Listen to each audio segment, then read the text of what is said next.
真係好正，堅正。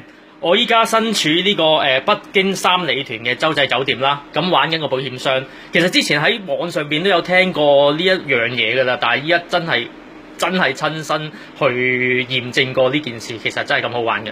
咁保險箱啦，呢個正常保險箱好簡單，你刪咗佢，你求其自己揀個密碼，咁我揀147-258撳 lock，咁個保險箱就會 lock 咗啦。係啊，大家都會係咁做噶。咁你開翻去嗰陣時，咪撳翻密碼咯，147-258，跟住佢就會自己開啦。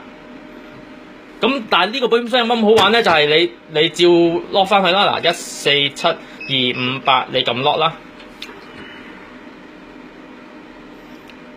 其實係有一個萬用嘅密碼咧，無論你用入咩密碼咧，佢都可以開到噶，就係撳6個0咯。12345撳6個0咧，你無論之前你 set 咩密碼咧，佢都開到噶咯。所以係其實見呢個保險箱完全係冇掩雞籠嚟嘅，係人都開到嘅，好搞笑噶。所以都唔知擺唔擺嘢入去好。